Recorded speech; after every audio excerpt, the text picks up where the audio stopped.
오늘도 당신의 백성들의 삶을 인도하시고 그 하늘에 영원한 것들을 주시기 위하여 저를 위해 기도하시는 그 주님의 은혜를 기억하는 저희가 되게 하시고, 오늘 생수와 같은 말씀을 통하여 우리 심령이 오늘도 시원해지는 그런 하나님의 역사를 맛볼 수 있도록 이 시간을 축복하여 주시옵소서. 예수님 이름으로 기도하옵나이다. 아멘. 자, 이 시간에는 오전 시간에 이어서 멸망의 자식에 대해서 다시 한번 공부를 해보도록 하겠습니다. 먼저 본문 말씀 요한복음 17장 12절 말씀을 제가 봉독해 드리도록 하죠. 내가 그들과 함께 있을 때 내게 주신 아버지의 이름으로 그들을 보존하고 지켰나이다. 그 중에 하나도 멸망치 않고 다만 멸망의 자식뿐이오니 이는 성경을 응하게 함이니이다. 아멘. 자, 오늘 기도하시는 모습 속에서 멸망의 자식이라고 지칭한 것은 물론 그 당시에 가룟 유다를 지칭하는 것을 여러분이 아실 것입니다.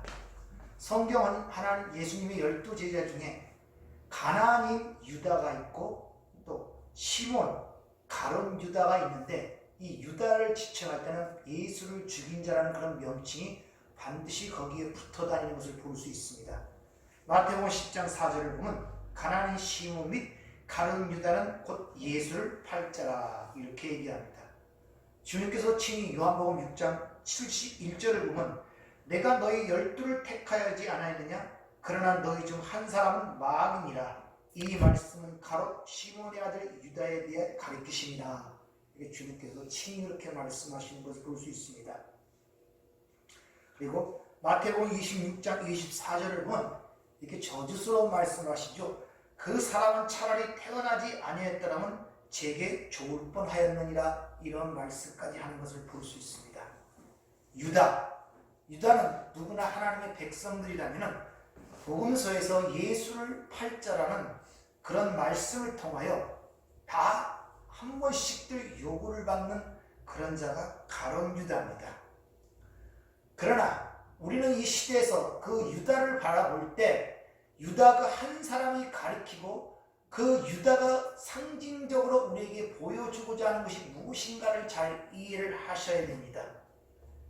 여기서 유다라는 것은 하나님의 은혜를 입지 못한 어떤 마귀의 세력의 특징을 그대로 보여주는 상징적 인물로 가룟 유다가 등장하고 있음을 알아야 됩니다. 즉 선악과를 따먹고 난 아담 이후의 모든 일들은 다 이 가룟 유다 속에 속한 자임을 우리는 알아야 됩니다. 바로 그 가룟 유다 속에서 하나님이 택하시고 예정한 백성들을 거기서 건져내시는 것이 바로 구원인 것입니다. 또 반면에 구원받은 백성들 안에 그 가룟 유다가 있다는 사실을 아시고 바로 그 가룟 유다가 죽어가는 과정이 또한 우리의 신앙생활이라는 이런 면들을 여러분이 볼 줄 알아야 됩니다. 즉 유다는 구원받은 우리 안에 여전히 남아있는 옛사람의 어떤 특성을 이 가룟 유다라는 이 상징적 인물을 통하여 우리에게 성경은 지금 보여주고 있는 것입니다. 그것이 죽은 후에 바로 완성이 되는데, 주님이 12제자를 택하시죠. 근데 그 중에 하나가 가룟 유다인데 그가 죽습니다. 그러면 11제자라는 12 하나님의 아들, 하나님의 나라로 완성이 되지 못하죠. 그래서 사도행전 1장에 보면 마띠아가 대신 제비뽑아 선출되어 12로 되는 모습이 사도행전 1장에 기록이 되어 있습니다. 이런 내용들을 통하여 우리에게 바로 죄인으로 상징되는 가룟 유다의 죽고, 그리고 그 대신 마띠아가 선출됨으로 말미암아 하나님의 백성, 즉 12이 완성되는 모습을 우리에게 상징적으로 그려내고 있다는 것입니다. 이 문제를 한번 잘 생각해 봅시다. 가룟 유다만 예수님을 배반하고 팔았습니까? 가룟 유다나 다른 제자와 전혀 다름이 없음을 복음서는 기록하고 있습니다. 즉 가룟 유다는 예수님을 배수고 예수님을 팔았지만 나머지 11제자도 베드로와 같이 내가 주를 죽을지언정 주를 떠나지 않고 함께 맹세한 그들이 예수를 떠나버리고 심지어 부활하신 주님을 보고도 각자의 집으로 돌아가 고기 잡으러 돌아가는 모습이 성경에 적나라하게 기록이 되어 있습니다. 이런 면에서 볼 때는 어느 제자 하나도 마찬가지입니다. 즉 가룟 유다는 옛 사람, 즉 옛 하나님의 백성, 옛 이스라엘을 상징하는 그 바로 상징적 인물이 가룟 유다예요. 그러니까 거기서 가룟 유다는 전부 죽어야 할 옛사람, 그 12를 상징하는 대표로 가룟 유다가 드러나는 것입니다. 그리고 그 가룟 유다가 죽고 하나님의 은혜에 의하여 선택된 마띠아로 대표되는 새로운 12이 탄생됨으로 말미암아 하나님의 교회가 완성되는 사건을 지금 우리에게 보여주고 있는 것입니다. 요한복음 6장 71절을 보면 주님이 이런 말씀을 하시죠. 12를 택하였으나 그러나 너희 중에 한 사람은 마귀니라 이렇게 얘기를 해요. 여러분 한 사람, 두 사람, 세 사람 이렇게 얘기할 때 여러분 이것을 10개 중에 하나라고 생각하시면 안 돼요. 언젠가 11조를 말씀을 드릴 때 10개 중에 하나를 드린다는 게 11조의 의미가 아니라 하나는 전체를 대표한다는 의미가 있음을 여러분이 아셔야 됩니다. 그래서 로마서 5장 12절에 보면 한 사람으로 말미암아 죄가 들어왔고 한 사람이 불순종함으로 말미암아 사망이 이르렀다고 얘기하는 이유가 바로 있습니다. 그러니까 가룟 유다는 바로 나머지 그 제자들을 대표하는 입장에서 오늘 가룟 유다가 등장하고 있다는 것입니다. 즉 유다로 대표되는 죽어야 할 옛사람을 상징하고 바로 옛 이스라엘을 상징하는 것이 바로 유다가 갖고 있는 상징성인 것입니다. 이렇게 멸망의 자식과의 자식의 죽음과 함께 하나님의 은혜로 12의 대표로 선택되는 마띠아의 모습을 통하여 하나님의 백성으로 완성되는 것이 오직 하나님의 은혜로만 된다는 사실을 지금 가르쳐주고 있는 거예요. 그래서 12 중에 그 한 사람을 지적하면서 어찌 하나님의 제자로서 그런 일을 할 수 있어? 이렇게 보시면 안 되는 것입니다. 따라서 유다로 대표되는 옛사람 12이 유다 안에서 죽고 마띠아로 대표되는 새로운 12이 하나님의 은혜로 탄생되는 그림을 우리에게 보여주고 있는 거예요. 그래서 마띠아를 제비뽑기로 선출되죠. 그 마띠아의 그 이름의 뜻이 뭐냐면 하나님의 선물이라는 의미를 갖고 있어요. 이렇게 하나님의 백성은 하나님의 선물로 주어져 하나님의 은혜로 탄생되는 것임을 우리에게 그렇게 보여주고 있는 것입니다. 그래서 하나님의 백성으로 완성되려면 오순절 성령 강림을 통하여 세상으로 완성되어야 되기 때문에 성령 강림 전에 바로 마띠아로 되어서 12이 완성되는 모습이 사도행전 1장에 기록이 된 것입니다. 이와 같이 이런 모습들을 통하여 인간의 전적인 무력함과 불가능함을 우리에게 가르쳐줌으로 말미암아 비록 예수님의 육체적 삶과 동고동락한 제자들이라도 하나님의 은혜가 없이는 다 멸망할 수밖에 없다는 사실을 그 유다의 사건을 통해서 우리에게 보여주고 가르치고 있는 것입니다. 또한 뿐만 아니라 이 역사와 개인적 인생을 통하여 그것을 우리에게 그려내고 가르치고자 하는 하나님의 의중과 뜻이 그 안에 있다는 것을 여러분이 잘 인식하시길 바랍니다. 그러니까 하나님의 작전과 예정이 지금 일어나고 있는데 그 모든 걸 이 역사를 통하여 당신의 백성들에게 하나하나 그려내는 거예요. 이것이 기독교 세계관이며 가치관이라고 여러분들에게 말씀을 드렸죠. 따라서 이 흙에 불과한 창세기 2장 7절의 말씀처럼 흙에 불과한 흙덩이에 불과한 이 죽은 존재가 어떻게 영원한 생명을 얻어 하나님 나라의 백성으로 완성되는가를 보여주고 가르쳐주기 위해서 이 첫 창조가 탄생이 된 것입니다. 그리고 이 땅에 우리가 남겨진 인생 속에서 그것을 배우며 살아가는 것이 우리의 신앙생활인 것입니다. 그래서 에베소 2장에 말기해줘. 너희가 그 은혜로 인하여 믿음으로 말미암아 구원을 받았나니 너희에게 난 것이 하나님의 선물이라 이렇게 하면서 그 앞절에 오고 오는 세대의 은혜를 전하기 위해서 너희가 그렇게 예정이 되었고 선택이 되었음을 우리에게 일러주는 것입니다. 따라서 하나님께서 우리에게 주신 이 세상은 하나님의 자기의 계시라고 일러줄 수가 있는 거예요. 이 세상은 하나님의 자기의 계시란 말입니다. 이것이 바로 앞에 6절에서부터 8절까지 당신에게 주신 자들에게 아버지의 이름을 나타내었고 아버지께서 내게 주신 말씀을 그들에게 주었다는 그 말씀의 의미며 이 세상에 하나님의 말씀으로 창조했다는 그 말씀의 의미인 것입니다. 따라서 우리는 이 세상을 보면서 자기 인생을 보면서 하나님이 그려내고자 하는 그 하나님의 그림을 볼 줄 알아야 되고, 하나님이 계시하고자 하는 그 뜻을 우리가 분별할 줄 아는 자들이 바로 산 자라는 것을 여러분이 아셔야 됩니다. 이렇게 요한계시록을 보면 사도 요한이 하나님의 성령의 감동하심을 입어 하늘과 땅의 중보자이신 예수를 통하여 하늘의 영원한 일과 땅의 일을 보고 기록한 것이 요한계시록 아닙니까? 그래서 요한계시록 1장 1절이 예수 그리스도의 계시라, 이렇게 성경이 시작되는 것을 우리가 볼 수 있는 것입니다. 데살로니가 후서 2장 2절부터 보면 이런 말씀이 있습니다. 자, 영으로나 말로나 편지로나 주의 날이 이르렀다고 해서 쉽게 마음이 흔들리거나 두려워하거나 하지 말아야 합니다. 그래서 누가 어떻게 해도 너희가 미혹되지 말라. 먼저 배교하는 일이 있고 저 불법의 사람 곧 멸망의 아들이 나타나기 전에는 그날이 이르지 아니하리니, 이렇게 얘기합니다. 즉 이 말씀에 의하면 마지막 심판 때 먼저 교회에서 배교하는 일이 일어나고 멸망의 아들들이 나타나 그들이 멸망된 다음에야 바로 최후의 심판이 온다는 내용을 지금 데살로니가 후서를 통해 우리에게 가르쳐주고 있습니다. 이렇게 최후의 종말의 모습은 어제 오늘에 가르친 것이 아니라 이미 창세기 3장에 그 모습이 그려지고 있음을 여러분이 아셔야 됩니다.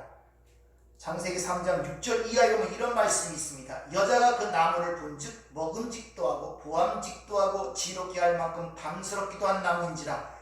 여자가 그 열매를 따먹고 자기와 함께 있는 남편에게도 주매 그도 먹은지라.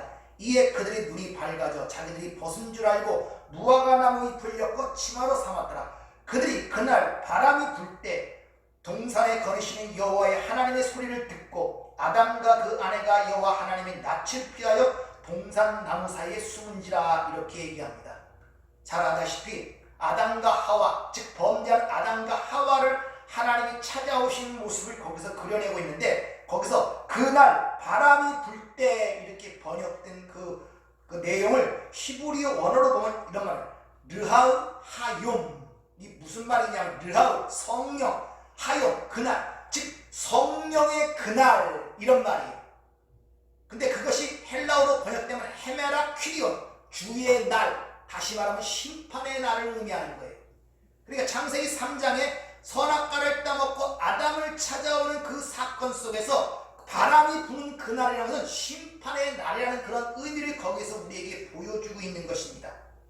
그러니까 우리가 지금 한 주간 첫날 주의 날에 예배를 드리죠. 이 날이 완전하게 심판이 이루어지는 날이에요. 그래서 완전 겉모습으로 완전하게 갈라지는 날이 주의 날이란 말입니다. 세상 사람들은 세상으로 가고 하나님의 백성들은 교회로 오고, 그래서 이 날을 주의 날, 다른 말로 심판의 날인 것입니다. 그러나 한 주간 한 일에 창조가 끝날 때마다 새로운 이 첫날을 맞이하면서 주의 날을 경험하고 심판이 뭔가, 죄가 뭔가, 의의 뭔가를 성령을 통해 깨닫고 나가는 것이 우리의 인생이란 말입니다. 그러니까 우리는 한 주간마다 심판의 날을 당하는 거예요. 그래서 세상과 분리됨을 우리의 눈으로 가시적으로 목도하는 것이 바로 이 공적인 예배라는 것을 여러분이 아셔야 됩니다. 그래서 예배를 단순하게 여기시면 여러분이 안 된다는 것입니다.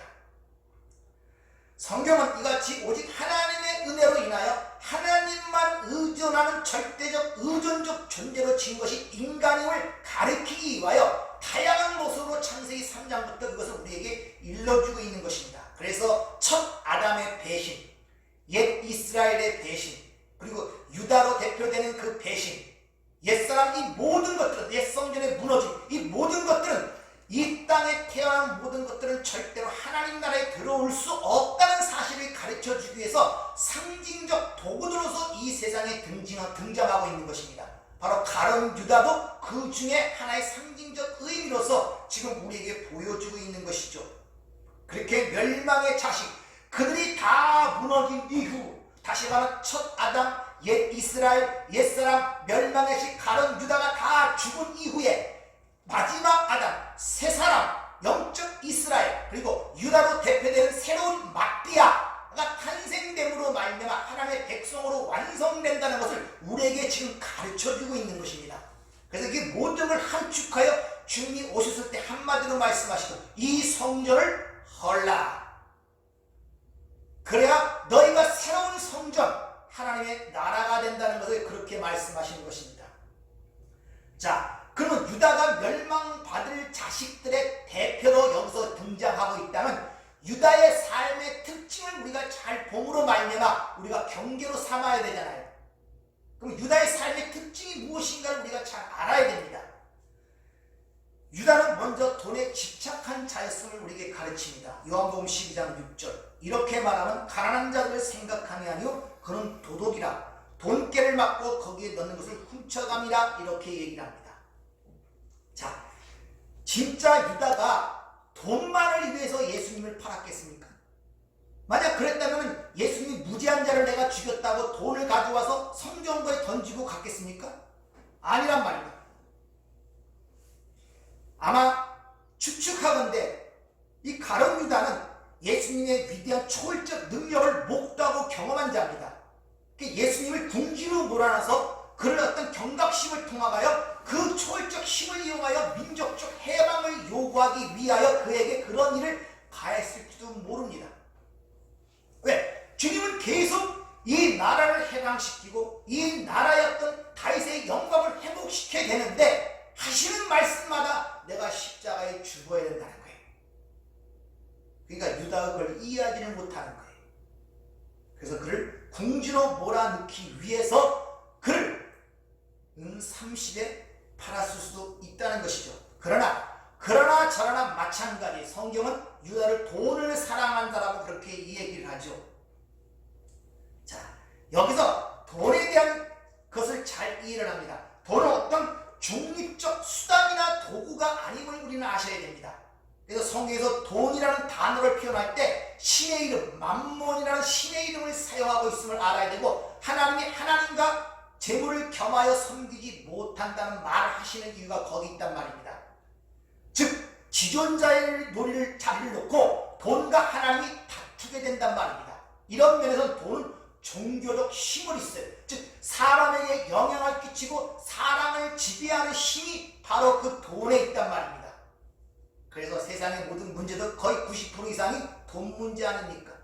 형제들 간에도 가난할 때는 싸우지 않지만 유산이 많거나 그런 데들은 유독 싸우고 다투는 모습이 우리 주위에서 많이 일어나죠. 이런 돈은 단순한 것이 아니라 인간을 지배하고 인간에게 영향을 미치는 신적인 힘을 갖고 있는 그런 면이 있다는 것을 우리에게 가르쳐주고 있는 거예요. 따라서 돈이나 성경에 등장하는 돈이라는 개념은 하나님을 떠난 인간들이 하나님 외에 섬김의 대상으로 삼고 있는 이 세상의 모든 힘을 상징하는 대표로 돈이라는 문제가 등장하는 것입니다.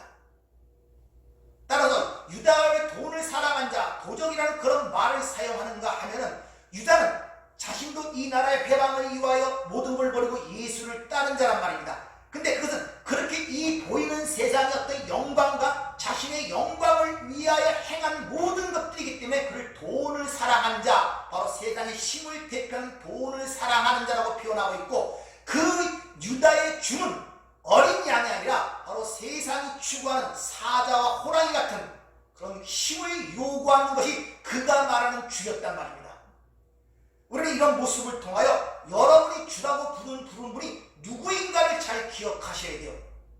여러분이 주라고 고백하는 그 예수는 힘이 없는 어린 양에 불과하다는 사실을 아셔야 됩니다.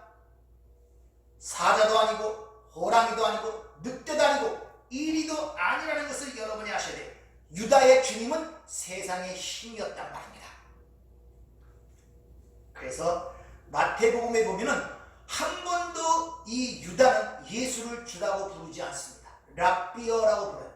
심지어 마태복음 26장에 보면 예수를 찾아와서 입 맞추라는 그 순간까지도 랍비어 안녕하십니까 하고 입을 맞추고 그가 바로 예수라는 사실을 가리켜 잡아가게 하는 모습이 성경에 기록된 이유가 바로 거기 있단 말입니다. 따라서 우리 성도들은 이 서로 물을 때 질문을 바꿔야 돼요. 어떻게? 행복하십니까? 삶이 좀 나아지셨습니까? 성공하셨습니까? 이렇게 물으면 안 돼요. 왜 행복해야 됩니까? 왜 살림이 나아야 됩니까? 왜 성공해야 됩니까? 이렇게 묻는 것이 진정한 그리스도인들의 삶의 모습인 것입니다. 항상 삶의 모든 문제의 이유와 동기가 어디로부터 나오는가를 스스로 물어봐야 돼요. 그래서 소요문답 제1문이 인간의 제되는 목적이 무엇이냐? 그렇게 묻고 있는 것입니다. 여러분이 주라고 부르는 그분은 누굽니까? 혹시 그분이 여러분의 세상에서 힘으로 추구하는 그분을 지금 주라고 부르고 하나님이라고 부르고 있는 거 아닙니까? 이런 문제들을 스스로에게 질문들을 해보셔야 돼요. 그래서 지금은 세상이나 교회가 추구하는 것이 거의 동일합니다.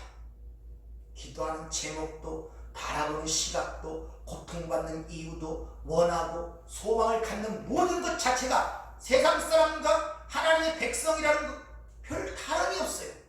똑같이 그런 문제 때문에 고통받고, 똑같이 그런 문제 때문에 고민하고. 성도는 이 땅에 살면서 성공하게 열심히 일을 하고 행복하게 살면서 열심히 일을 하다가 한 줌의 흙으로 돌아가는 그들의 삶을 바라보면서 우리가 어떻게 행복을 추구해야 되며 어떤 삶을 살아야 되는가를 그들을 보면서 배우는 자들이 성도란 말입니다. 그들과 같이 거기에 함께 섞여서 어떻게 하면 행복하게 살까? 어떻게 하면 힘있게 살까? 어떻게 하면 내 삶이 성공이 될까? 여기에 고민하고 사는 자들이 성도의 모습이 아님을 여러분이 아시길 부탁을 드립니다. 이 멸망의 자식 유다는 자기 희생과 자기 부인하는 자기 성취의 삶을 살았어요. 내가 제물로 드려 제사장적 삶을 살려고 노력한 것이나 예수님을 제물로 사는 것입니다. 자기의 성취를 위해서. 기독교는 자기를 제물로 삼아서 다른 이의 유익을 위해 사는 제사장적 삶을 사는 것이지 남을 희생하여 자기의 욕구를 만족시키고 자기 성취를 위해 사는 자들이 아님을 여러분들이 꼭 기억하시길 바랍니다. 어떤 사람은 유다가 예수를 죽였기 때문에 지옥 갔다 이런 말을 하시는 분들이 덜어 있어요. 그러나 성경은 모든 이들이 예수를 죽였다고 얘기를 합니다. 그 사도행전 2장에 온 오순절 성령이 맞아 그 사도들이 일괄적으로 얘기한 너희가 십자가에 못 박은 그 예수, 바로 그 너희 중에 저와 여러분이 들어있다는 사실을 아셔야 돼요. 여러분, 만약 내가 그 자리에 있다면 예수님과 그만큼 살았다면 절대 나는 예수님을 팔지 않았어. 그것이 가룟 유다예요. 그것이 베드로란 말입니다. 여러분들, 내가 예수 죽인 자는 사실을 아셔야 돼요. 따라서 우리는 이 세상을 살면서 이런저런 착한 일을 안 해서 지옥 가는 것이 아니라 예수를 믿지 않아서, 회개하지 않아서 지옥 간다는 사실을 아셔야 됩니다. 여러분, 지옥이라는 단어로 오전에 말씀드린 것처럼 보편적으로 이 세상은 지옥, 감옥이라 그래요. 이 땅에 온전한 영원한 감옥은 아니지만 이 땅에서 그 감옥을 맛보는 가운데 갇혀있단 말입니다. 그리고 영원한 감옥은 바로 불목, 그것을 영원한 지옥이라고 해요. 근데 그 영원한 지옥은 인간을 위해 마련한 곳이 아니라 마태복음 25장의 주님의 말씀에 의하면 바로 마귀와 그 사자들을 위해 예비한 곳인데, 바로 그 마귀의 종로로 찬 자들은 그들에 끌려서 같이 들어가는 곳이 바로 지옥이란 말입니다. 근데 그 지옥의 맛을 이 땅에서 조금씩 미리 맛보는 거예요. 근데 그 지옥의 맛을 아는 자는 거기서 탈출하려고 부단히 노력할 수밖에 없어요.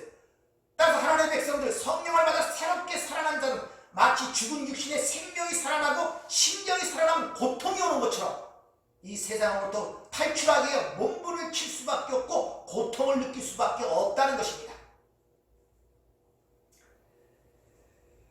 그래서 성경은 제일 먼저 회개하라 그런 것입니다. 회개라는 말은 메타, 에노에, 노에오, 함께, 노에오라는 것은 인지하다, 생각해보다, 뭐 다양한 그런 의미에서 함께 생각해보자면 누구와? 하나님과 함께. 성령이 그래서 우리에게 오시는 거예요.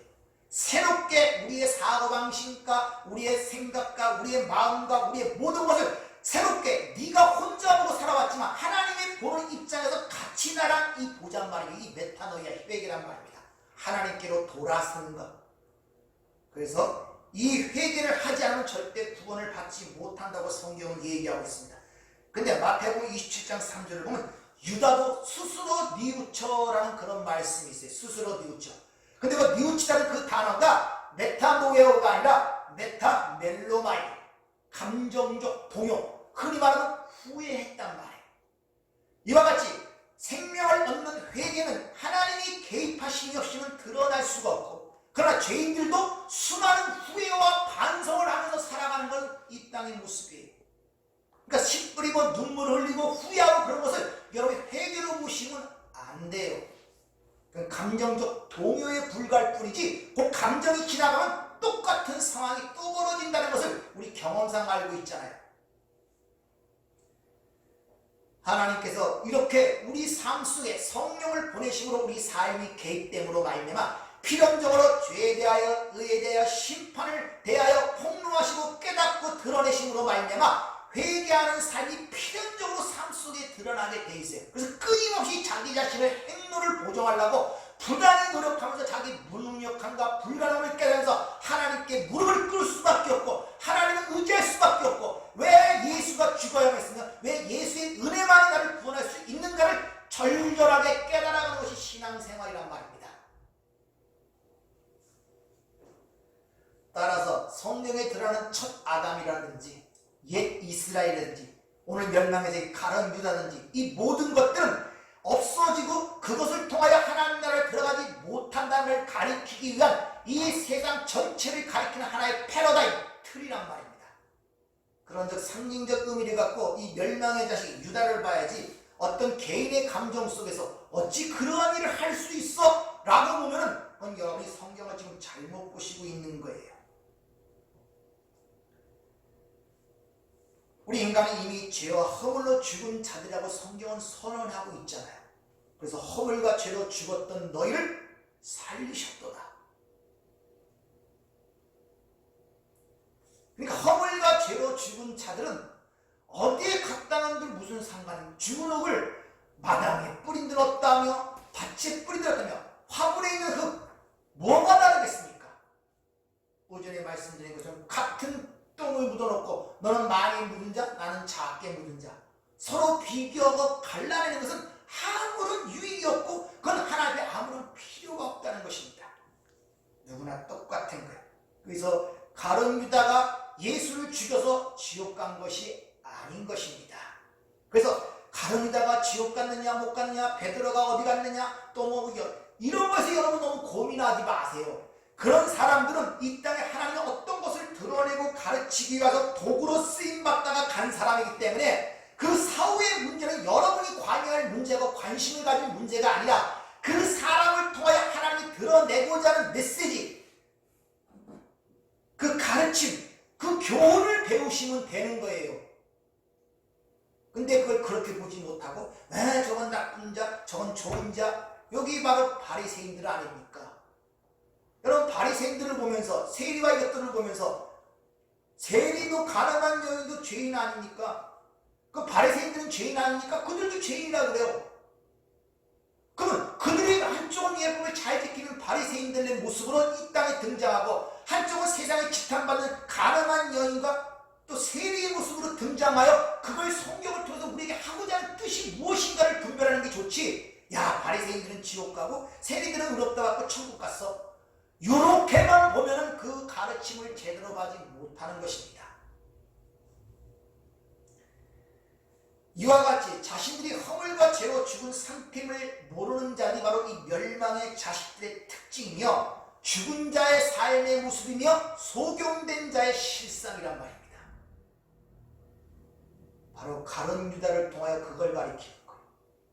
그것은 이미 성경에 예언된 사건이고 이미 구원받은 우리 안에도 그 가룟 유다가 죽어가는 그런 경험을 하게 만든단 말입니다. 가룟 유다는 주가 어린 양이 아니라 사자로 주를 살고 싶어하는, 세상에 힘을 주라고 부르고 싶어하는 것이 바로 가룟 유다란 말입니다. 따라서 여러분들이 이 세상을 살아가면서 세상이 추구하는 힘을 얻고자 예수를 믿고 있다면 여러분이 주라고 부르는 그분은 세상의 힘이란, 그게 바로 마귀란 말입니다. 그래서 마귀의 자식이라고 가룟 유다를 주님이 친히 그렇게 지칭하시는 거예요. 그것을 또 다른 말로 사람의 일을 생각하고 하나님의 일을 생각지 않는 사탄, 베드로를 향하여 주님 그렇게 말씀하시죠.